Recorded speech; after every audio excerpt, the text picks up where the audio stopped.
Hi, guys. This is R.A. Sweeney here to talk to you about another passage from the book Praying with the Gospel Accounts as part of the Praying with the Bible series. Today, I wanted to talk to you a little bit about the prayers that we see when Jesus was selecting out the 12 disciples from among all of his followers.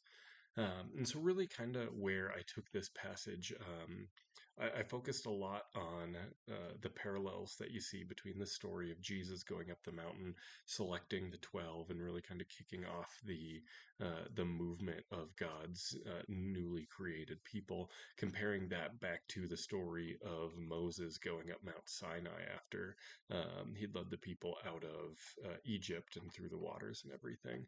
And so there's a whole lot of parallels there that you can see kind of between the two stories, and so much significance in that.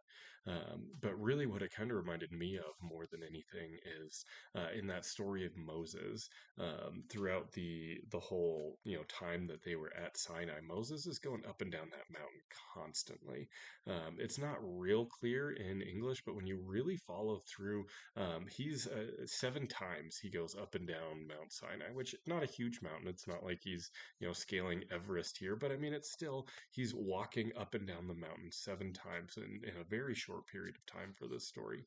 And sometimes he's bringing people up, sometimes he's bringing things down, but he's up and down, up and down, up and down, up and down, just so that he can talk with God.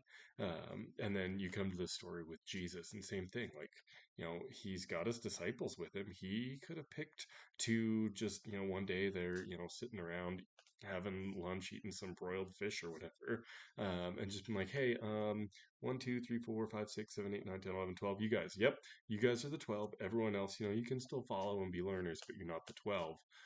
But he didn't do it that way.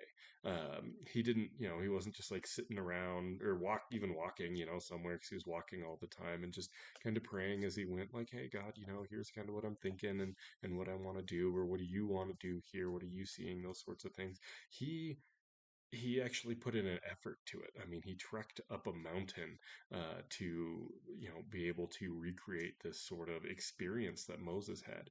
And not that we can't experience God if we're not up on top of a Middle Eastern mountain, but he recognized that there was a significance to this event, and he wanted to add the same amount of significance to his action. So he was trying to emulate what had happened before, because it was a significant moment, where he was trying to make a very significant decision.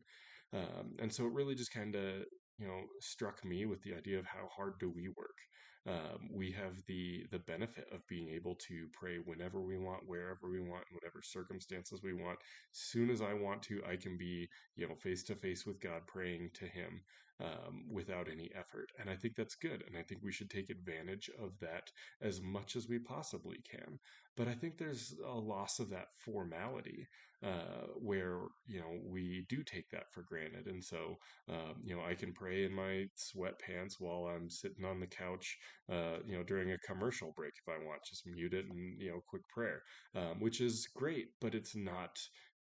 I haven't worked for that. And so I think there's times where it makes sense to posture yourself for prayer, to maybe fix yourself up a little bit for prayer, to maybe add fasting, or maybe do go to a special place or a specific place in order to pray in those areas. I think to not do those things is at least sometimes, is a way of being irreverent, where we aren't trying to put in any effort, and we're just taking God for granted. And so that's really kind of what I focused on here, was just the amount of effort that was put into this, that seemingly isn't necessary, but it's important for that relationship building, and how that ties into some of the previous events as well.